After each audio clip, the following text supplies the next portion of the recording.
On this episode of the Real Freedom Podcast, we are airing our live Real Freedom Mastermind session on doubling your deal size in 2025. This is Dispo 101. Wholesaling real estate is made up of three main pillars. You got lead generation, producing the leads. You got conversion, converting those leads to a signed contract. And finally, disposition, which is selling that contract for top dollar. Today is a masterclass on selling your deals for more and putting more money in your pocket, specifically for the exit strategy of wholesaling. If you implement just one of the things from the presentation today, you'll see explosive growth in your deal size in the months and years to come. This Real Freedom Mastermind is our private coaching community. This is not, I repeat, this is not a one to the masses program, and we're only taking people that are serious about investing themselves to live life on their terms and reach true financial freedom. So if you want to apply, shoot me a message at Real Ryan Weimer on Instagram. Enjoy the episode. Dispo 101, right? This is, I think, an underlooked at thing. Why? It's last in the process. So it comes after all the sales skills, after all the lead gen, after all the prospecting. It's also the hardest position to delegate. Dispositions, right? You have three main categories in wholesaling real estate. You have lead gen, you have acquisitions, and you have disposition, which is selling the deal. We have been in a market recently that's been a lot harder to sell deals. Converse that with what it was like during COVID. Every single deal was able to be sold. So this is all about increasing your deal size, decreasing the drama, and stop being a cash buyer employee, like I mentioned. Do you guys know what a cash buyer employee is? Yes. Yes. What is it? What's a cash buyer employee, John? I mean, you're order taking, from them saying, please, please, please buy my deal. There's no process. You're basically their bitch, is how Yes. I would describe it. Yeah. Yeah. Okay. Absolutely. There is this stupid eco chain pecking order that flippers think that they can just bully wholesalers around. I don't really know why, but I think a lot of it is just out of ignorance. To be honest, they don't understand the amount of work, money, time, and effort that goes into finding deals. And so part of this process, when you have a deal and you're looking to sell it for top dollar, is reversing that ideology and that sentiment from your cash buyers. And I'm going to talk about how to do that. Now, before I get into the specifics, and people pleaser Pam, Pam is also the worst character in the office. There, I said it. Let's just get real. But before we talk about people pleaser Pam, this is a very important concept where you have to decide as a wholesaler if you are going to go for highest and best every deal, or if you're going to be a relationship wholesaler, aka a people pleaser Pam.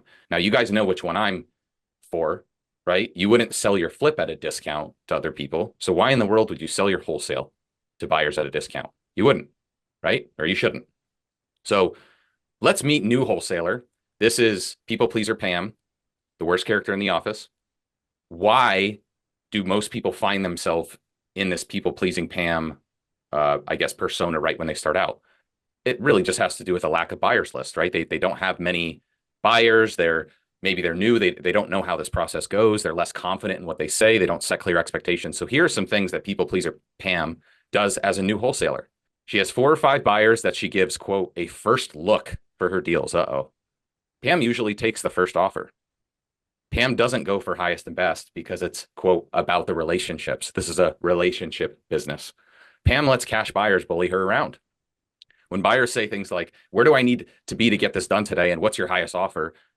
That makes Pam really anxious. And she usually just word vomits and tells them the truth. Pam doesn't ask for non-refundable earnest money. Pam doesn't even know that this is costing herself over 6 figures a year. These behaviors. She does not have a process or policy for Dispo. Does this sound like anybody that you either used to be or used to know? Is this resonating with everybody? Oh yeah, Some people, partially at least. yeah, for sure. We've all done it. I definitely did this. Everybody does this starting out. And some people even still do this. They get into these ingrained habits, right? So we're going to break those habits today. Starting out, you need to have at least 100 buyers on your list. This is one that's really overlooked. Neighbors. We just got a rural property under contract 10 days ago. It was a 1974 mobile home. It was like completely torn to bits, like not even worth it. It's a total scrape. It's literally just land value in the middle of nowhere. Brady, you know where this is. This is in Kimberly, Idaho. There's not a lot going on there. Perfect. I sold a deal in Kimberly in the last few months. Yeah. So not the easiest place to dispo a deal, right? We sent it out through our normal channels. Crickets. But every single time we dispo a deal, we skip trace all the neighbors around there and we text them, call them, and we blow them up too. And we were able to sell it to a neighbor, and that was our only offer on the deal. Neighbors, neighbors, neighbors. People constantly overlook this. It's very easy to just rely on your buyers list, but especially for rural properties, neighbors are going to be your best buyers, especially for land deals. Every single deal that you get, you have to skip trace the neighbors and contact them. Okay. Facebook groups, right? This is a basic one. You can pay a VA or go on yourself to all these random Facebook investor groups. You can search by wholesaler, you can search by buyers, you can search by buyers list, and you can literally have a VA just screenshot all those or yourself screenshot them, send them to a VA and have them throw them in an Excel sheet, and boom, that's the start of your buyers list. You have to set rules of engagement for every single deal. Now, I'm going to tell you guys what our rules of engagement are later, but when you're starting out, all that I ask is that you have the same process for every single time. It's going to change year over year when you level up, but you have to be telling your buyers the same things so they know what the rules of engagement are. MailChimp and Simple Texting, I think, are the two easiest softwares to pick up. I'll talk about other softwares to use later. MailChimp is free. Simple Texting is very, very affordable given the volume of text that you can send out to blast your buyers. Again, this is different than a Smarter Contact, a Launch Control, prospecting text softwares. Simple Texting allows you to embed a link, and I'm going to actually pull it up later. But Simple Texting allows you to embed a link and has like 100% deliverability. So that's a big deal when you're playing this texting game, when if you use other platforms, if you embed a link to your posted deal, it's going to block it. And then JVing is your friend. 50% of a deal is better than no deal. I see this all the time. People have a scarcity mindset towards this concept of like, I worked so hard to get this deal, I'm not going to split it with somebody else. And I see so many times people really struggle with this, and then they don't get any deal because their period expires. You guys have any questions on any of these? This is really like the basics when you're starting out. Ryan, so why would the neighbor, they just wanted the land? Like, what are they going to do with that property? Just out of curiosity. Yeah, they've got another mobile home that they're gonna put on the lot. Oh, there you go. Yeah, so they probably got some dinky thing that's been sitting on. They've been waiting for a place to put, right? And you can still probably get like $800 a month rent just if they move that thing. It doesn't even need to have a foundation. So Have you ever run into interference or drama being created from blasting the neighbors? Um, different degrees of drama. I mean, I definitely on that deal, I got a few people that were like calling me certain names and questioning what I was doing and calling me a scammer, but that's just normal. Um, it's not that many. Like, and I think that's hard for us because in our head, if we send out 100 texts and we get 2 responses that are negative, well, all of a sudden we place a larger amount of weight on those negative responses than they deserve. So that's just going to be how it goes. But in terms of like, hey, I know the owner personally and what the heck are you doing? Very, very rare. Very rare. And we set expectations on the front end of like, hey, we don't buy every deal that we get under contract. Some we partner with other investor buyers. Nothing changes for you, just so you're aware, right? If we just say that when we're getting the contract signed, set the right expectations up front, everything else is easy. Doesn't mean you still have people that are like, oh, I didn't hear that, or no, you're BS, but it definitely helps. If you really want to level up your dispo game, this is what I would recommend. You have to have a KPI of adding 50 buyers per week. So a lot of this is just like when you list a home on the MLS, how many eyeballs can you get on it? How do you get eyeballs? You take really good pictures. You advertise. Deal size is in direct correlation with how many people see your property. So the people that have the biggest buyers list get the most for their properties. Go figure. It's not rocket science. That's why you have these massive nationwide companies, which I'm drawing a blank now on the names. New Western. What's the one that you've JV'd with, John, in California? Fair Trade in Southern California. They Fair, came from New Western. It's all the same model. yeah. So Fair Trade, Keegley, New Western, right? These are like national brands that more or less daisy chain your deals and or JV with you to help find buyers. There's nothing wrong with that. Okay. You get to decide if you want to do that or not. But the more you build up the buyers list, the less of a need you'll have for that. This single thing, trading your buyers list with other wholesalers in your market, if you do nothing else from this call, please do this. Please do this. It benefits both sides. It's such an easy thing to do to double your buyers list overnight. I've traded like 5 or 6 times. I wish there was more people in Idaho that I could trade with. So let's say you have 800 people. Okay, the next guy you're trading with has 2,000. Just say, I'll trade you 800 for 800. Doesn't matter. It is a win-win on both sides. This is the easiest thing to do that requires very little effort. I think Billy's done that like 3 times, Ryan, in Arizona. Yeah, Yeah. wonderful, right? I mean, that one thing right there can net you over 6 figures this year, just doing that this next year, doing that one thing, doubling your buyers list. Your process for advertising your deals, this is not something we used to do, but when we changed our process about a year and a half ago, maybe 2 years ago, we added a buy now price and an asking price on every wholesale deal that we sent out. Why do we do that? Well, there's a large percentage of people that they don't want to mess with the negotiating. The thought of that stresses them out. They get pissed off. It's an emotional thing to win or lose a deal. Sometimes people will overpay for properties that, for reasons we cannot explain, their neighbor, they have another property in the same neighborhood. Their daughter has a friend's house close by. We don't know what it is, but giving the person the option of the buy now price to lock it in today, as soon as they get earnest money deposited, very, very smart idea. Even now, about 1 out of every 5 or 6 of our properties goes for the buy now price. It's a high percentage. Okay. The buy now price, I am pricing, just to be very clear, the buy now price I'm pricing higher than I think the property will sell for. The asking price is like the true, this is what I think a flipper would buy it for to make their profit. The buy now price is even higher than that. The buy now price often makes no financial sense. Okay. People still want it. People still want it. So the asking price, that's going to be, like I said, more or less your standard deal price that you send out a deal. Very, very important. Again, the rules. What process and procedures do you have? What example are you setting with your buyers? What are you communicating? For us, offers are due by 5 p.m. the business day after the walkthrough. There's one walkthrough day and time, period. The only exception to this is if we have a rural property and we have limited interest. Then, okay, we got to accommodate one-off requests. But we still have one day and walkthrough time, period. I can't tell you guys how many people we do this. We send out, we have the same rule every single time. And I always get people that are like, hey, can I go see it early? Hey, can I go see it early? No, no, no, no, no, no, no. Unless it's a rural property. That's the only time we'll make exception to that. Do you have a Why? target for kind of how far out you set your walkthrough so that people have time to get on their schedule? Great question. So I actually did not put that in this presentation, but we only send out deals on Monday through Thursday, and we only have walkthroughs Monday through Thursday, preferably Tuesday through Thursday for the walkthroughs. So one more time, we only send out deals Monday through Thursday in the mornings. Very important too. We send them first thing in the morning. Do not, to the best of your ability, try not to send them out in the afternoons. Why? People are out doing stuff. It gets lost in people's emails. If you hit somebody's inbox, we send ours out at 7 a.m. every day. Okay.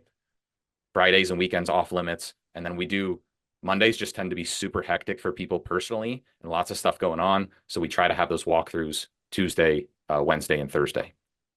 So Brady, short answer to your question is if I send a property out like on a Thursday, we're probably going to have that walkthrough on a Tuesday.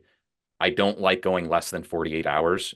Usually about 72 hours is our minimum for what we want to do there. Depends on the deal though. If you got a quick closing, if you got a 10-day close or something, you just got to send it out. I still, even in that scenario, would not recommend sending it out on a Friday because you'll get like less than half of people that even see it. So for this walkthrough time, if an owner or a tenant is there, buy them a gift card. Buy them a $50 gift card to Olive Garden or wherever the heck they want to have dinner on you, a pizza place, whatever, it doesn't matter, just to get them out of the house. Because with these, when you have one walkthrough day and time and you have a really good deal, it usually turns into a madhouse. Even though you're setting the proper expectations with the seller every single time, people don't like tons of people coming in their house. It makes them feel uneasy sometimes. Hey, you might be communicating to them, we're going to have some investors and contractors walk through here, which in their head means 2 or 3 people. And then you have 25 people show up and they're like, what's going on here? So just to minimize friction, vacant properties, obviously you don't have to worry about this, but if it's owner or tenant occupied, we always try to buy a gift card and just get them out of the house. If Brian, and then not, you guys have someone from your team there? correct. Yes. Or if it's out of area, we'll actually use a local realtor and pay them like $50 or $100 to do the walkthrough. But it's important you have somebody there because you don't want people to have conversations with the tenants and you don't want people to have conversations with the sellers. That could blow up your deal because there's a lot of not so friendly people that don't play by the rules, especially in wholesaling, that'll try to snake your deal. So definitely have somebody there to the best of your ability, or a realtor. If you do ask a realtor to go, say, hey, can I trouble you? I can compensate you for your time. If we ever get any flips in the area, we do deals in this area. If we ever get any flips, hey, I'd be happy to work with you as our listing agent and give you some future business. 9 times out of 10, they'll take that. They're getting paid, and there's a promise for future business. It's a pretty easy conversation. You just have to put in the effort to find them. And then same process for every deal, right?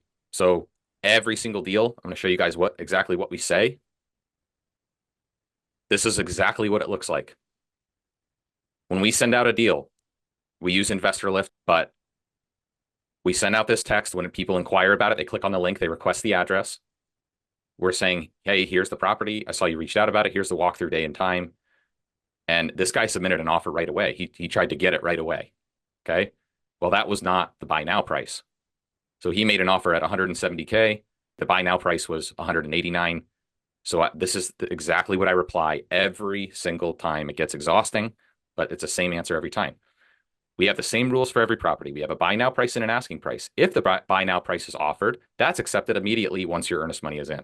If we don't get a buy now price, then we wait until 5 p.m. the next day after the walkthrough to look at offers. And reminding him the buy now price on this one is 189.9. Every single time. This is exactly what we train our team to say and exactly what I say. He responds, it never hurts to ask. And then I don't respond to that. I just confirm him for the day of the walkthrough or the day before the walkthrough. I go through everybody that's reached out again about property. I hit him up again. Hey, are you going to be at the walkthrough? Joseph from our team is going to be there to show it, or so-and-so is going to be there from our team to show it. So I can get an accurate head count of who's going to be there. That is incredibly important to set the right expectations with your buyers for every deal. I can tell you one thing, your buyers are not going to like this when you do this at first. The first couple times you do this, they're going to get mad. They're going to say, hey, it used to be, I don't like this anymore. It used to be that when I offered you the asking price, I would get it right away, right? You gotta untrain that, and you got to train them to a new process.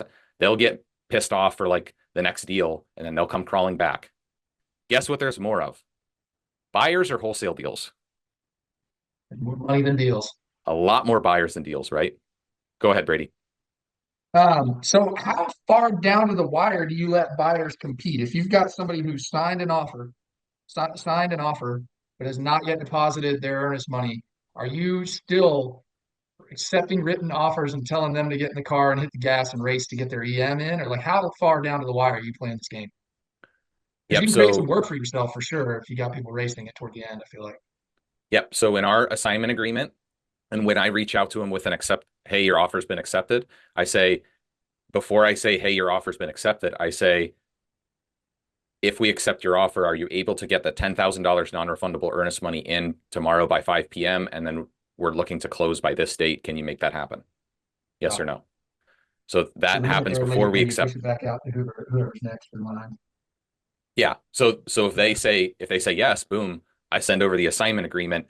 That has a less than 24-hour, usually like 8 hours window for them to be able to sign it. So for us, all offers are due by 5 p.m. The next business day after the walkthrough. If we send out an assignment agreement that night because we've selected an offer, we'll put noon the next day as the signing expiration and 5 p.m. the next day as the earnest money due date. So earnest money is due that very next business day every time. What's the thought behind the texting instead of calling? I'm so happy you asked. That's actually in a later slide. Perfect. So, James, when you're getting properties under contract, is it easier to get a better deal when you're on the phone with a seller or when you're texting a seller? Yeah, when I'm on the phone. When you're on the phone, right? Why? I don't know. It's Because you can easier to. get more information, right? Yep. You Yes, can that's hear true. their voice. You can hear what mood they're in. You can hear if they're excited or not excited. People are going to have differing opinions about this, but in the lead up to this, I will not answer phone calls. I will only text. Okay. I can see if I get a missed call, I'll text them back and I'll say, hey, I saw you had a missed call. Sorry, I'm on the other line. Sorry, I'm boarding a flight, whatever. Right. What questions do you have? I'm not ignoring them, but they are going to communicate on my terms. Okay. Now, at the end of the day, if you've never had a buyer that's worked with you before, you can tell when you get that voicemail, hey, I have some questions about this. I've never worked with you before, whatever. And you text them back and they say some kind of vague response back that's not specific. I know I'm probably going to have a phone call with that person and just explain exactly what it says in this text about our buy now price, the asking price, when do we accept offers, whatever. And I will call them and I'll take that call. But what I do, because I have that first gate of not answering live phone calls, I avoid all those conversations of where do I need to be at to lock this up today? What's going to get this done now? How many offers do you have? I try to avoid those conversations as much as possible over the phone. Why? Because they don't do me any good at all. Now, once we get close, like once people have made their offers, I will definitely reach out to them and I'll have a phone conversation with them then. Hey, I just want to make sure you understand the terms of the deal. It's a $10,000 non-refundable. It's closing by this date. If it's a creative deal, a sub two or a seller finance, obviously there's going to be more to review. Hey, have you ever done a sub two deal before? What questions do you have? That's going to definitely be a lengthier explanation, but I avoid as many phone calls up front as possible because it doesn't serve me to Yeah. call them back. Does that make sense? Yeah, I see what you're saying. So when you have a deal that you've spent a ton of time, effort, money into, the worst thing that you can do is let somebody strong arm you into taking less than highest and best. Yeah. So you have to hold the line, right? That's exactly why I have text don't call in here. You have to hold the line, and every offer must have proof of funds too. It's not about, it doesn't count unless they send proof of funds. When he texts me this 169 offer, I want to make sure that I explain to him what the process is. I'm guessing since I didn't ask about proof of funds that he already uploaded it in Investor Lift when he made that offer or emailed it to me or sent a screenshot or something because I didn't ask for it. Any other questions on negotiations part one? This is very, very, very, very critical.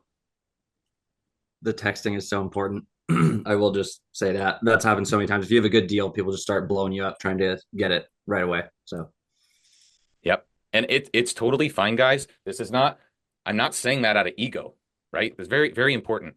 I'm just giving people a chance to leave their voicemail. Then I'll text them back. Hey, sorry, I'm on the other line. Did you have questions? What questions did you have about XYZ? And if they're like, call me when you get a chance. Now I know what I'm getting into if I call them. If they have a legitimate question, they can text me. At Offer Now Idaho, we're looking to hire A players to run our organization and help us grow our business. Corey, why would somebody want to work with Offer Now Idaho? Do you want to be challenged? Do you want to grow? Do you want to have people in your culture push you to be the best version of yourself? I do. And that's why I'm here. And in addition to that, do you want to have the chance at growing long-term generational wealth? That's all a possibility with a company that's small, cares about you, and wants you to be able to invest in real estate. What's something that separates Offer Now Idaho from any other real estate company? It's really rare to find a company that can help you get into a home. Sure, they might throw a few thousand into a 401k that you can access when you're 65. How many people are going to help you either provide a rental property or a shelter over your own head? Through our off-market home buying program, we assist our employees in buying properties once they've achieved certain levels within the company. And that's really unique to people because you get that asset. You get to do whatever you want with it. And you're buying an off-market discounted property to improve the quality of your life and your family's life. Yeah, not only that, we offer benefits and we have a very challenging and high growth energy startup feel to our work environment. So we are looking for people that want to make over 6 figures a year. Right now, we have a $3,000 referral program. If you know somebody that's looking for a new role, we will pay you $3,000 once that person is hired by us and they hit their 90-day mark. So if you know of anybody that's looking for a new job or looking to change their life, shoot me a DM at Real Ryan Weimer on Instagram. Let's get it. All right. Bottoms up formula. So I can't take credit for this one. Let me explain the background behind this. I got this from Chad Young out of the Spokane market. He's in Collective Genius. Great guy. In our process, we've had the asking price and the buy now price. The reason that we didn't in the past do rounds of highest and best. Let's say my asking price is 150. I get an offer at 145. I get an offer at 155. I get an offer at 153. In the past, we would just accept that 155 offer. It's highest and best, right? There's no back and forth. We want people to come with their best offer right away so we don't create a bidding war. That's annoying for everybody and makes our buyers really mad. By the way, that's also exactly what I communicate when people are like, is there going to be a highest and best round or how does this work? We tell them we just try to avoid bidding wars, right? That makes them confident to place an offer. I want to remove any barriers or friction or preconceived notions that people have that their offer will be used against them. That's what they're afraid of when they make an offer, right? Just like us as wholesalers, when we make an offer to a seller, we're afraid that they're going to go shop it. And a lot of times they do. So we just have to be aware of telling buyers what they want to hear so we can give them the confidence that, hey, we're not going to shop their offers, because nobody likes that. That's BS. So we started implementing what Chad does, this bottoms up formula. So what we do is we look at all offers at 5 p.m. This guy says, hey, I'm going to offer 180K for your property. Great. Perfect. Received. How fast can you close? Okay, this date. He must have already sent me proof of funds because I didn't ask. Thanks. I'll be in touch by 5 p.m. That's all I need to say. Offers are due by 5 p.m. We're not going to look at them till then. Again, very like if he tries to strong arm me and say, I need to know this now. What's the answer now? My offer is not going to be good until, okay, then you can go buy other deals instead. They have to abide by our process. So this text message, Chad helped me with. This is what we say. We go at whatever the lowest offer is, and we start this process now after 5 p.m. or right around 5 p.m. at the offer deadline. Hey, we did get a higher offer than yours. I just wanted to give you the courtesy to let you know that. Sometimes buyers say if they had known that they would increase by 5 or 10K or whatever, I just wanted to give you the courtesy to see if you wanted to adjust your offer at all. So what am I doing there? I'm giving them permission of like, especially with people that haven't worked with us before, some people are used to there being a highest and best round and they don't put their best foot forward right away. They don't put their best offer down. So what am I doing? I'm getting the prices up. Boom. That one text. This is why Dispo is so important and the hardest to delegate. Because of that one text, this guy just raised his offer by $5,000. I just made $5,000 from a text that took me 15 seconds to write. So this is not a game of inches. This is why Dispo is such an important part of your team and very, very difficult to let go. If you have an average or mediocre Dispo person, they're just going to accept that offer like we used to do, right? Well, that just cost me at least $5,000. That was my lowest offer. Maybe, what do you think the next guy is going to offer? I don't know.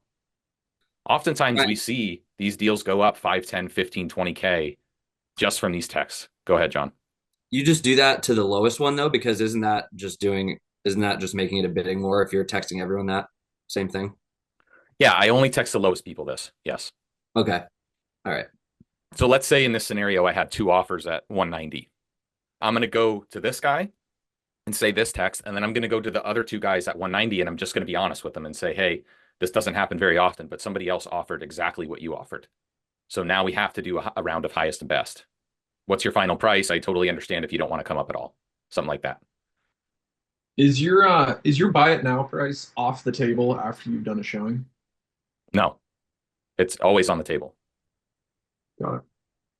Always on the table. But again, we don't stop accepting offers until that earnest money is in.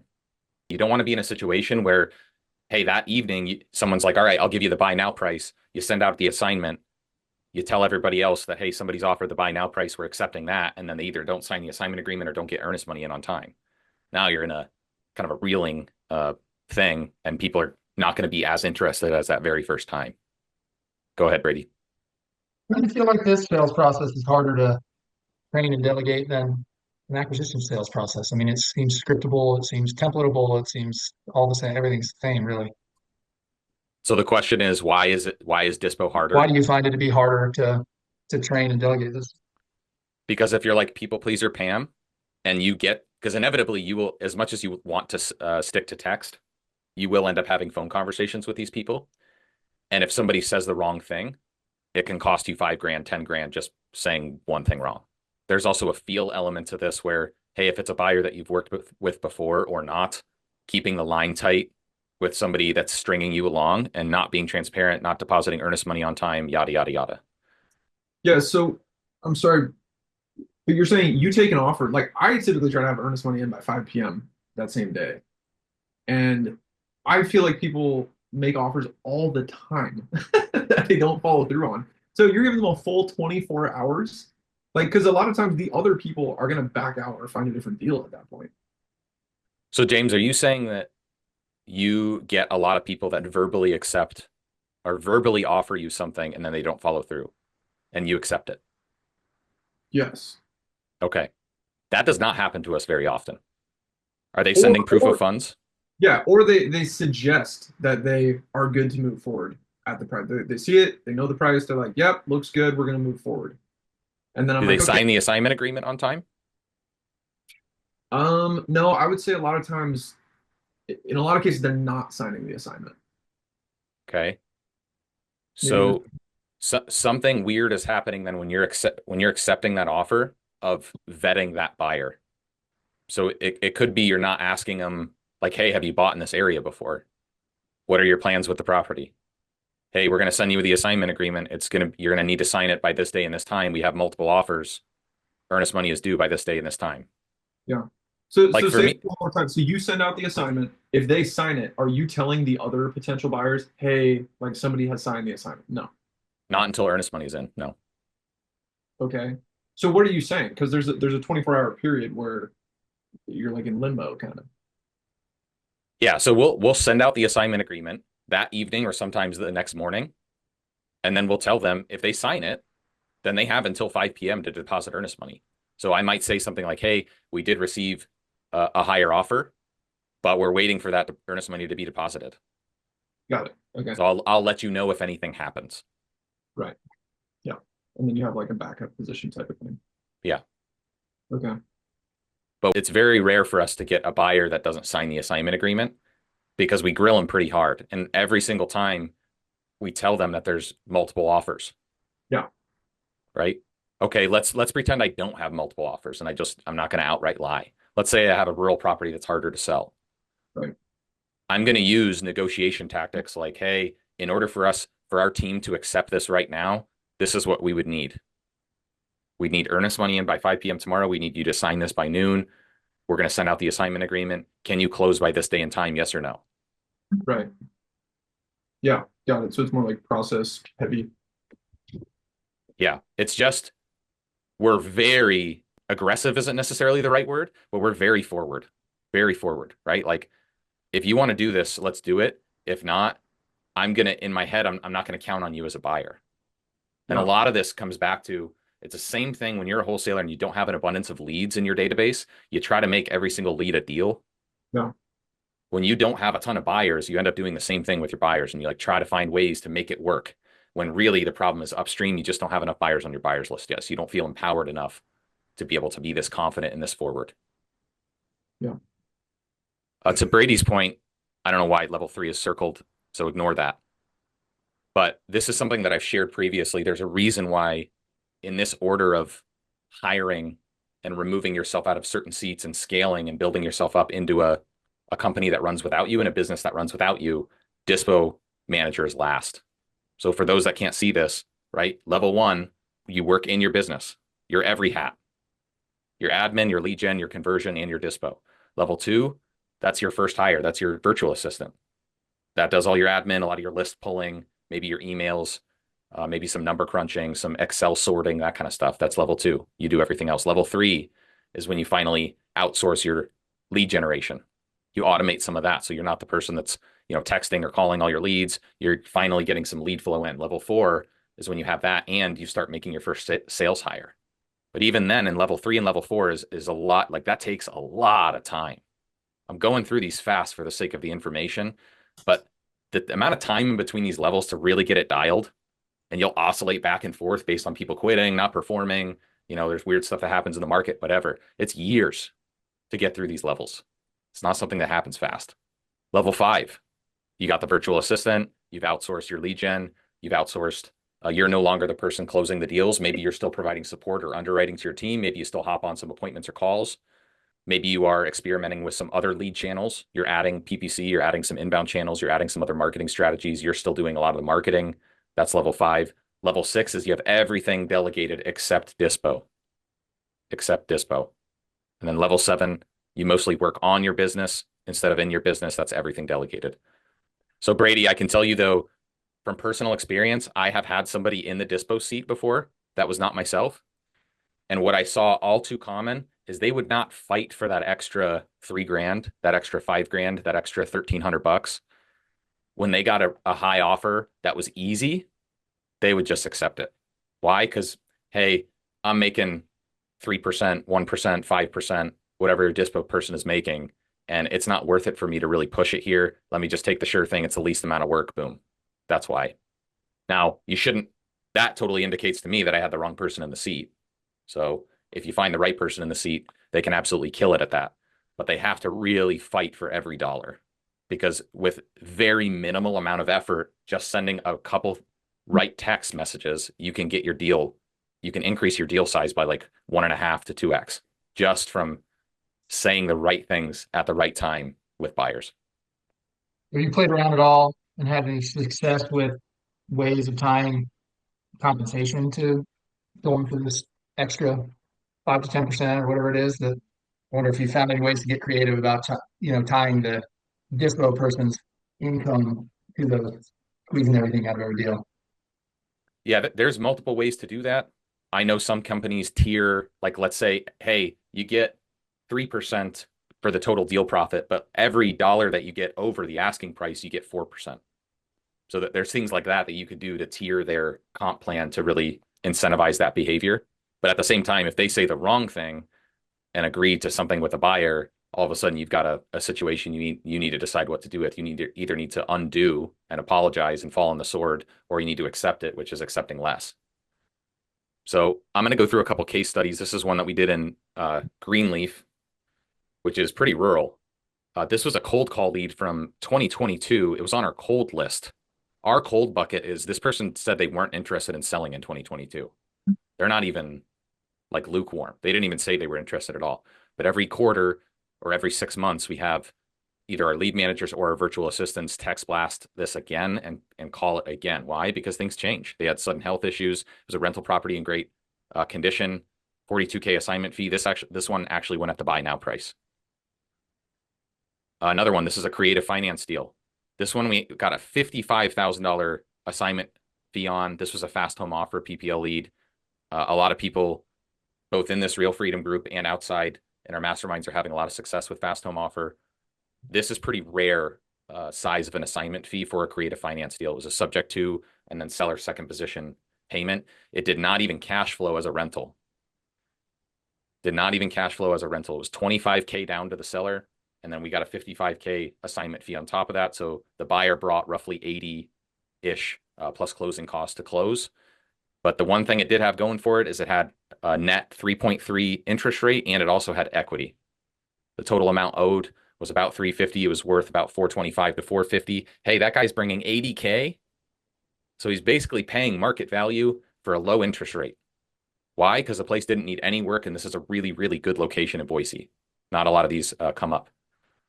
Another buy now price. This is exactly the kind of situation where I priced the buy now price way higher than anybody should ever pay for this. But you'll surprise yourself.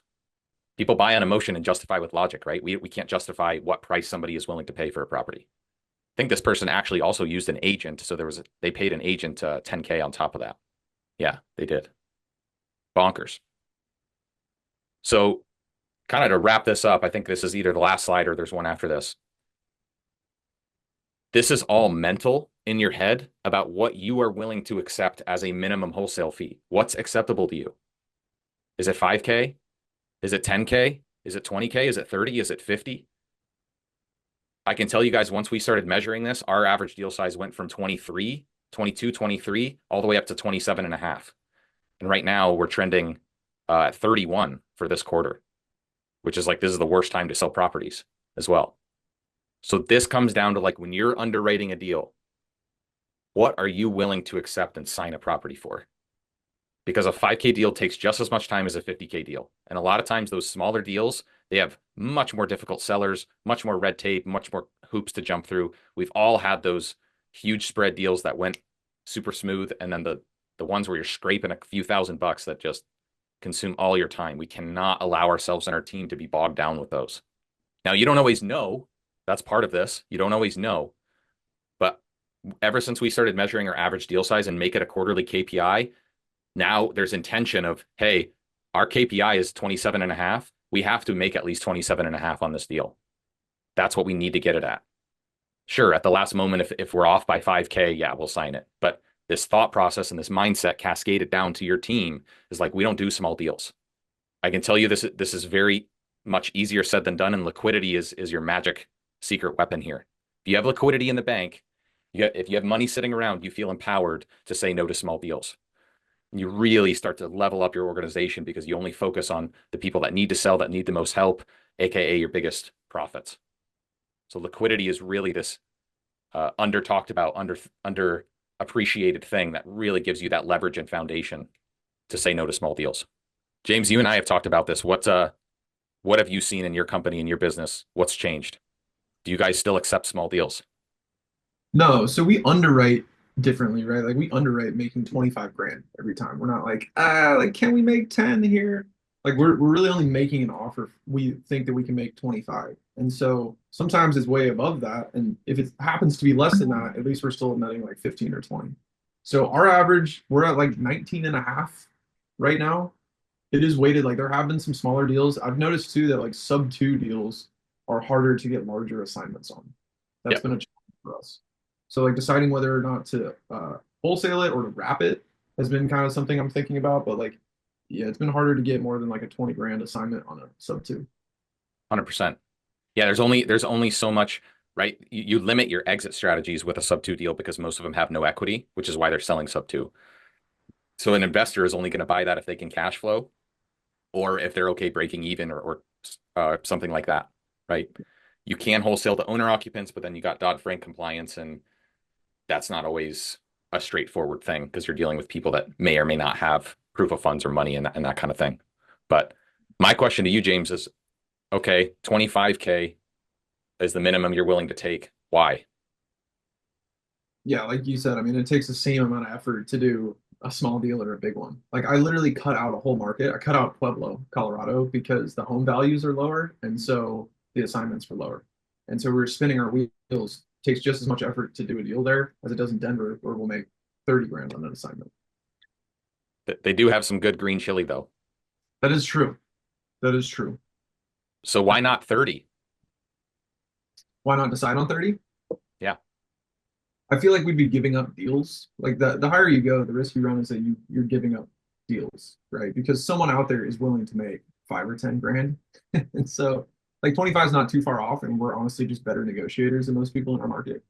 So 25 is a number that I'm happy with. I mean, pretty good spread. And if we do, was that 40 deals a year, we're grossing $1 million. So what I would challenge you, James, is let's bump that up a little bit. So next quarter, make it 26 or 26 and a half.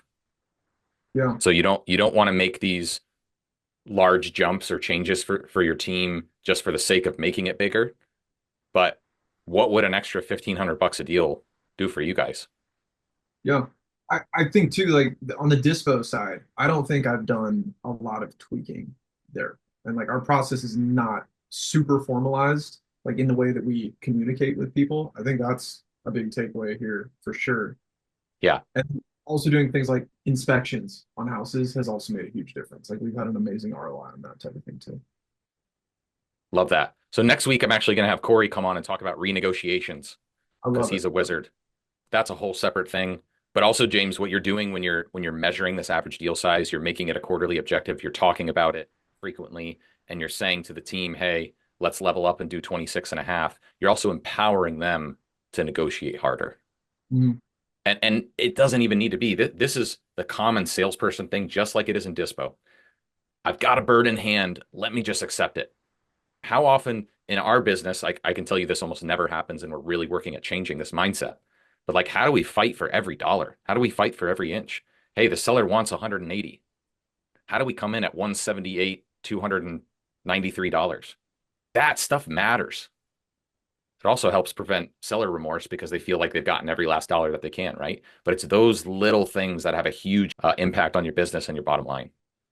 So Yep. just talking about it and getting it forward out there will help to empower people to really embrace this and watch. You'll see all of a sudden you'll start doing that deal size will start to creep up because now you've set that culture in your team of it's not acceptable to do small deals. Totally. And this is where it gets tricky, right? There's a reason why I put this revenue dial from our sales force next to our average deal size because we as a company are behind target. We've got a month left here or a month and a week. We've got about 5 weeks, right? This week is kind of hit or miss because of Thanksgiving. We're also going to have the same thing in December. What are we going to do to make up for this revenue that we need to get? We're in the red. How do we change that? How do we attack that as a team? This is where it gets really hard and really easy to say yes to 10K deals or 5K deals. This is why I said it's easier said than done, and liquidity is your friend. So when you start to feel pinched, you start to feel that pressure to just go for it and say yes and get comfortable. So you have to really fight that. One thing I've noticed watching you guys, Ryan, is that I feel like part what sets the foundation for all of this, in a sense, in my mind, is that your process within your sales process of setting expectations with the seller gives you the control over access and structure around the whole process that kind of underpins all of this. And I don't know if we have time in this call or not, but it'd be interesting to hear you or Corey kind of go through that setting of expectations and managing seller expectations to give you the level of access that you need to create this demand and traffic. Yeah, absolutely. Definitely a separate call because there's a lot of layers to that and a lot of training that we go through. I'll tell you though, we have a acquisitions guy within his first 30 days. He just locked up an Ovation deal. Well, guess what? They called yesterday and they said, what do you mean you need to do showings? You need to have access. It's very common when you have new people on the team, especially, or even if they said everything right, sometimes sellers have selective hearing. So that's also why we have them wear recordable wristbands, or if it's a virtual, they have to record it. So then Corey or I can look back and really have that training with them of, did you say this? Yes or no? Turns out he did say it once, but through all the other contract verbiage and all the stress of their situation and everything they have going on, they didn't hear it. They didn't acknowledge it. They didn't understand it, right? So then it's on us to hammer that home again about, hey, in order to get you this higher price, we have to have reasonable access. This is what that's going to look like. So Brady, I love that as a separate call later. Corey can really give some value there because you're right. That is everything to set you up for success on the back end.